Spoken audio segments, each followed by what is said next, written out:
আসসালামু আলাইকুম। এখনকার আন্তর্জাতিক সংবাদে আপনাদের সবাইকে স্বাগত জানাচ্ছি। চলুন প্রথমে চলে যাচ্ছি সংবাদ শিরোনামে। পূর্ব লাদাখ সীমান্তে চুক্তি ভঙ্গ করছে চীন, আবারও সরব ভারত। কৃষকদের সঙ্গে আলোচনায় বসতে প্রস্তুত ভারত সরকার। ভারতের জাতীয় সঙ্গীতের কিছু অংশ যে কারণে পাল্টাতে চান বিজেপি নেতা। এরদোগানের কবিতা নিয়ে ইরান তুরস্ক সম্পর্কে নতুন মোড়। ইরানের উপর থেকে নিঃশর্তভাবে নিষেধাজ্ঞা প্রত্যাহার করতে হবে বলছে চীন। বাতাস থেকে পানি উৎপাদনের প্রযুক্তি সরবরাহে আমিরাতের সঙ্গে ইসরায়েলের চুক্তি। এবং সবশেষে থাকছে পাকিস্তানের মন্ত্রিসভায় রদবদল করলেন ইমরান খান। এই ছিল শিরোনামে, এবারে চলে যাচ্ছে বিস্তারিত সংবাদে। পূর্ব লাদাখে চীনের তৎপরতা নিয়ে আবারও সরব হল ভারত। শুধু তাই নয়, তাদের বিরুদ্ধে দ্বিপাক্ষিক চুক্তি ভঙ্গ করার অভিযোগও তুলেছে তারা। কেন্দ্রীয় বিদেশ মন্ত্রকের মুখপাত্র গত 6 মাস ধরে প্রকৃত নিয়ন্ত্রণ রেখায় যে উত্তপ্ত পরিস্থিতির সৃষ্টি হয়েছে তা একমাত্র চীনের কারণেই বলে দাবি করেছেন। একতরফাভাবে নিজেদের অবস্থান বদলাচ্ছে তারা।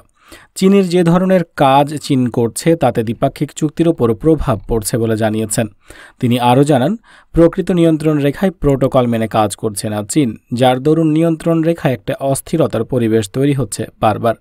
ওই মুখপাত্র আরও বলেন, দুই দেশই দ্বিপাক্ষিক চুক্তি এবং প্রোটোকল কঠোরভাবে মেনে চলবে এমনটাই স্থির হয়েছিল। কোনো দেশ একতরফাভাবে প্রকৃত নিয়ন্ত্রণ রেখায় পদক্ষেপ করতে পারবে না। অভিযোগ, তারপরেও দেখা যাচ্ছে প্রকৃত নিয়ন্ত্রণ রেখায় চীনের তৎপরতা বজায় রয়েছে। ওই মুখপাত্র আরও বলেন, প্রকৃত নিয়ন্ত্রণ রেখায় চুক্তি মেনে কাজ করবে বলে চীন যে বিবৃতি দিয়েছিল তাতে আশা করছি সেই কথার সঙ্গে কাজের কোনো ফারাক রাখবে না চীন। দুদেশই কূটনৈতিক এবং সেনা স্তরে সীমান্ত সমস্যা নিয়ে আলোচনা চালাচ্ছে। আশা করছি আলোচনার মাধ্যমে এই সমস্যা দ্রুত মিটবে এবং সীমান্তে স্থিরাবস্থা ফিরে আসবে বলে আশা প্রকাশ করছি। সম্প্রতি ভারতে পাশ হওয়া নতুন কৃষি আইন বাতিলের দাবিতে বিক্ষোভ এবং অনশন কর্মসূচি পালন করছেন দেশটির কৃষকরা। ফলে ভারতের রাজধানী দিল্লি যেন ট্রাক্টর, গরু, ভ্যান ও কৃষকদের শহরে পরিণত হয়েছে। ভোগান্তিতে পড়েছে নগরীর অসংখ্য মানুষ। এমন অবস্থায় ভারত সরকার কৃষকদের সঙ্গে আলোচনার জন্য তৈরি বলে জানিয়েছেন ভারতের কেন্দ্রীয় কৃষি মন্ত্রণালয়ের প্রতিমন্ত্রী কৈলাস চৌধুরী এবং কেন্দ্রীয় বাণিজ্য প্রতিমন্ত্রী সোমপ্রকাশ। সোমবার 14 ডিসেম্বর এক বৈঠকের পর তারা এ বিষয়ে জানিয়েছেন। বৈঠকে কৃষিমন্ত্রী নরেন্দ্র সিং তোমর, স্বরাষ্ট্রমন্ত্রী অমিত শাহ এবং কর্মকর্তারা উপস্থিত ছিলেন। বৈঠক শেষে কেন্দ্রীয় কৃষি মন্ত্রণালয়ের প্রতিমন্ত্রী কৈলাস চৌধুরী জানান, কোনো কাজ বা আন্দোলন নিয়ে জেদে অনড় হয়ে থাকা কাজের কথা নয়। সবাই মিলে বৈঠকে বসলেই সমাধান চলে আসবে। কৃষক ভাইদের জানাচ্ছি, ভারত সরকার আপনাদের সঙ্গে আলোচনার জন্য তৈরি। কেন্দ্রীয় বাণিজ্য প্রতিমন্ত্রী সোমপ্রকাশ বলেছেন, এখন আর আন্দোলন চালিয়ে যাওয়ার মানে হয় না। কৃষকদের জেদ ছেড়ে দেওয়া উচিত। সরকার আগামী দিনে আলোচনায় তৈরি। কৃষকদের মূল দাবি মেনে নেওয়া হয়েছে। বিতর্কিত কৃষি আইন বাতিলের দাবিতে টানা 19 দিন ধরে দিল্লির 3টি প্রবেশ পথের সামনে অবস্থান করছেন প্রায় 2.5 লাখ কৃষক। আন্দোলনের অংশ হিসেবে সোমবার অনশনে বসেন তারা।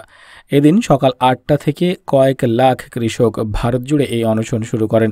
তাদের অনশন শেষ হয় বিকেল 5টায়।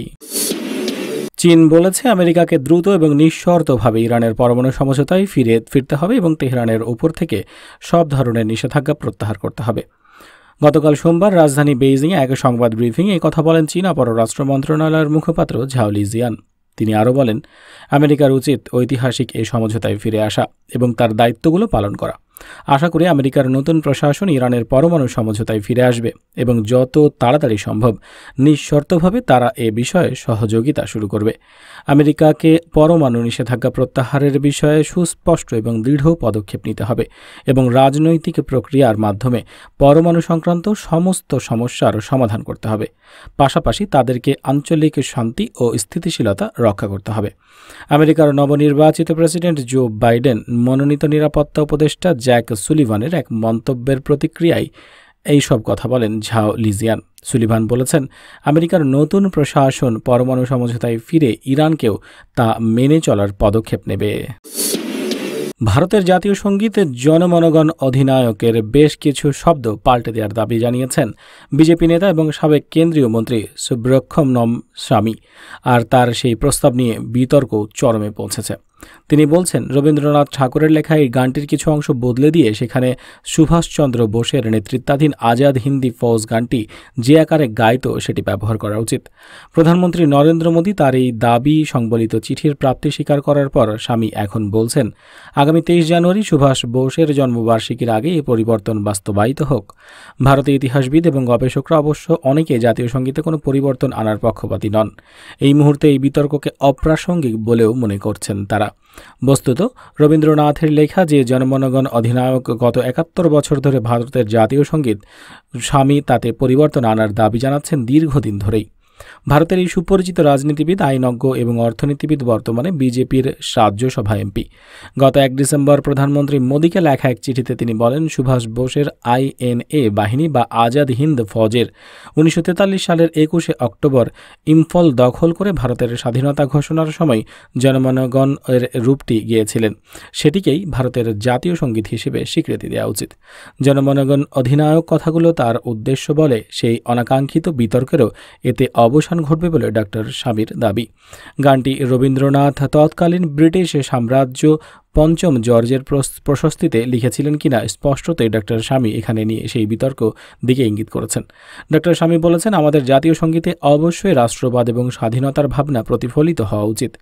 আমাদের কনস্টিটিউয়েন্ট অ্যাসেম্বলি বা গণপরিষদ যখন রবীন্দ্রনাথের লেখা গানটিকে জাতীয় সঙ্গীতের স্বীকৃতি দেয়, তখন অধ্যক্ষ রাজেন্দ্র প্রসাদ কথা দিয়েছিলেন পরে দেশের পার্লামেন্টের এটাতে পরিবর্তন করার অধিকার থাকবে। আর আমি সুভাষ বোসের গৃহীত যে গানটি নেয়ার কথা বলছি তাতে মূল জনগণের 95% শব্দই অপরিবর্তিত থাকবে। তুরস্কের প্রেসিডেন্ট রিসেপ তাইয়েব এরদোগানের কবিতা আবৃত্তি নিয়ে ইরান এবং তুর্কি সম্পর্কে নতুন বাঁক নিয়েছে। আজারবাইজানের বিজয় উৎসবে যোগ দিয়ে ওই কবিতা পাঠ করেছিলেন এরদোগান। এরপরেই ফুঁসে ওঠেন ইরানের রাজনীতিকরা। তাদের অভিযোগ, এই কবিতার মধ্য দিয়ে এরদোগান ইরানে বসবাসরত তুর্কিদের উস্কে দিয়েছেন। তবে তুরস্ক বলছে, ইরান না বুঝে এরদোগান সমালোচনা করছে, তারা কবিতার ভুল ব্যাখ্যা করেছে। ইরানের দাবি, আজারবাইজানের সার্বভৌমত্ব নিয়ে প্রশ্ন তুলে দিয়েছেন এরদোগান। অন্যদিকে তুরস্কের বক্তব্য, দেশের প্রেসিডেন্টকে অন্যায়ভাবে আক্রমণ করছে ইরান। সম্প্রতি আর্মেনিয়ার সঙ্গে নাগরোনো কারাবাখ নিয়ে যুদ্ধ হয়েছে আজারবাইজানের। সেই যুদ্ধে আজারিদের সামরিক সহায়তা দেয় তুরস্ক। যুদ্ধে আজারবাইজানের জয় হয়েছে। এরই পরিপ্রেক্ষিতে বিজয় উৎসবের আয়োজন করেছিল দেশটির সরকার। সেই উৎসবে আমন্ত্রণ জানানো হয় প্রেসিডেন্ট এরদোগানকে। বৃহস্পতিবার তুরস্কের প্রেসিডেন্ট সেই উৎসবে যোগ দিয়ে একটি কবিতা আবৃত্তি করেন, যেখানে সব তুর্কিদের এক হওয়ার কথা বলা হয়েছে। কবিতায় বলা হয়েছে, আরাস নদীতে পাথর কেটে ফেলে তুর্কি জনগণকে আলাদা করে দেওয়া হয়েছে। এই আরাস নদী আজারবাইজান এবং ইরানের মাঝে সীমান্ত তৈরি করেছে। ইরানের নেতাদের দাবি, কবিতাটি পাঠ করে এরদোগান ইরানে বসবাসরত তুর্কিদের মধ্যে বিচ্ছিন্নতাবাদ উস্কে দিয়েছেন। আজারবাইজানের সার্বভৌমত্ব নিয়েও প্রশ্ন তুলে দিয়েছেন। ইরানের পররাষ্ট্রমন্ত্রী জাওয়াদ জারিফ টুইট করে এরদোগানকে কড়া সমালোচনা করেছেন। ইরানে নিযুক্ত তুরস্কের রাষ্ট্রদূতকে তলব করা হয়েছে। তুরস্ক এই বিতর্কের জবাব দিয়েছে। আঙ্কারা বলেছে, এরদোগান চিন্তাই করতে পারেননি যে সামান্য একটি কবিতা এই ধরনের বিতর্কের কারণ হবে। শুধু তাই নয়, তুরস্কের পররাষ্ট্রমন্ত্রীর বক্তব্য, যে ভাষায় ইরান তাকে আক্রমণ করেছে তা অনভিপ্রেত। ইরান যেন তাদের বক্তব্য পুনর্বিবেচনা করে। তবে ইরান তার বক্তব্য প্রত্যাহার করেনি। মন্ত্রিসভায় রদবদল ঘটিয়েছেন পাকিস্তানের প্রধানমন্ত্রী ইমরান খান। দেশটির রেলমন্ত্রী শেখ রশিদকে বর্তমানে স্বরাষ্ট্রমন্ত্রীর দায়িত্ব দিয়েছেন তিনি। এর আগে স্বরাষ্ট্রমন্ত্রীর দায়িত্ব পালন করতেন এজাজ সাহা। তার কাছ থেকে স্বরাষ্ট্র মন্ত্রণালয় নিয়ে শেখ রশিদকে দায়িত্ব দেওয়া হয়েছে।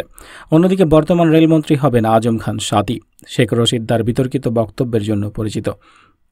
রেলমন্ত্রী থাকাকালীন ভারতকে তিনি হুমকি দিয়ে বলেছিলেন, পাকিস্তানের 125 থেকে 250 গ্রাম ওজনের ছোট ছোট পারমাণবিক বোমা রয়েছে, এমনকি পাকিস্তান সহজেই এই বোমা দিয়ে ভারতকে টার্গেট করতে পারে। এছাড়া 2019 সালে শেখ রশিদের একটি ভিডিও ভাইরাল হয়েছিল। সেখানে দেখা গিয়েছিল ভারতের প্রধানমন্ত্রী নরেন্দ্র মোদীর নামে দুর্নাম করতে গিয়ে মাইক হাতে কারেন্টের শক খান এই মন্ত্রী। তা নিয়ে ট্রল কম হয়নি সে সময়। এর আগে 2018 সালে ইমরান খান সরকার গঠনের সময়ও শেখ রশিদ স্বরাষ্ট্রমন্ত্রীর পদটি পাওয়ার চেষ্টা করেছিলেন। হালকা বাতাস থেকে সুপেয় পানি উৎপাদনের প্রযুক্তি সরবরাহে আমিরাতের সঙ্গে একটি চুক্তি সম্পন্ন করেছে ইসরায়েল। খবর জেরুজালেম পোস্টের। ইসরায়েলের সঙ্গে সম্পর্ক স্বাভাবিক করার পর মধ্যপ্রাচ্যের মুসলিম দেশ সংযুক্ত আরব আমিরাতের বিভিন্ন খাতে বিনিয়োগের চুক্তি করে চলেছে ইহুদিবাদী দেশটির বিভিন্ন প্রতিষ্ঠান। আরব আমিরাতের কৃষিভিত্তিক প্রতিষ্ঠান আল ডাহরার সঙ্গে ইসরায়েলের প্রযুক্তি প্রতিষ্ঠান ওয়াটারজেনের সমঝোতা চুক্তি স্বাক্ষরিত হয়। ওই চুক্তির আওতায় ওয়াটারজেন বায়ু থেকে পানি উৎপাদন করে আমিরাতের কৃষি খাত থেকে শুরু করে হাসপাতালেও তা সরবরাহ করবে। ওয়াটারজেনের প্রেসিডেন্ট এবং প্রধান নির্বাহী ডক্টর মাইকেল মিরিলাশভিলি বলেন, পরিবেশের জন্য কোনো ক্ষতি না করে এবং বিদ্যুতের ব্যবহার ছাড়াই এই পদ্ধতিতে প্রতিদিন ৫,০০০ লিটার বিশুদ্ধ পানি উৎপাদন করা সম্ভব। গ্রাম বা শহর থেকে দূরের কোনো বসতিতে এই প্রযুক্তিতে পানি উৎপাদন করা সবচেয়ে বেশি কার্যকর। গত বছর ব্রাজিল, ভিয়েতনাম, ভারত এই প্রযুক্তি সরবরাহ করেছে। এছাড়া ২০১৮ সালে যুক্তরাষ্ট্রের ক্যালিফোর্নিয়ার বনে দাবানলের সময় সেখানেও এই প্রযুক্তিতে বায়ু থেকে পানি উৎপাদন করে সেখানকার বাসিন্দাদের জরুরি পানির চাহিদা মেটানো হয়েছে। হালকা বায়ু থেকে পানি উৎপাদনের যন্ত্র বা প্রযুক্তিটি তৈরি করেছে ইসরায়েলের ওয়াটারজেন নামক প্রতিষ্ঠানের একদল গবেষক। তাদের তৈরি প্রযুক্তিতে প্রতি লিটার পানি উৎপাদনের মাত্র বাংলাদেশি অর্থ ২ টাকা খরচ পড়ে বলে জানানো হয়েছে। পানি উৎপাদনের ওই প্রক্রিয়া প্রসঙ্গে ওয়াটারজেনের গবেষকরা বলেন, হালকা বাতাস থেকে পানি তৈরির যন্ত্রে জিনিয়াস নামক একটি বিশেষ তাপ সঞ্চালন যন্ত্র ব্যবহার করা হয়। এটির মধ্যে পরিষ্কার বাতাস প্রবাহিত করা হয় এবং সেই বাতাসকে উত্তপ্ত করে পানি আলাদা করা হয়। পরে ওই পানি সংগ্রহ করা হয় যন্ত্রটিতে সংযুক্ত একটি পাত্রে। বন্ধুরা, এই ছিল এতক্ষণ পর্যন্ত সংবাদে। আশা করি আপনাদের ভালো লেগেছে। ভিডিওটি অবশ্যই লাইক করবেন, খবরটি আপনাদের বন্ধুদের সাথে শেয়ার করবেন। চ্যানেলে সাবস্ক্রাইব করে না থাকলে এক্ষুনি চ্যানেলে সাবস্ক্রাইব করে বেল আইকনে ক্লিক করুন নিয়মিত আপডেট পাওয়ার জন্য। কমেন্ট বক্সে আপনার মূল্যবান মতামত জানাতে ভুলবেন না। দেখা হচ্ছে পরবর্তী খবরে। ততক্ষণ পর্যন্ত ভালো থাকবেন। আল্লাহ হাফেজ।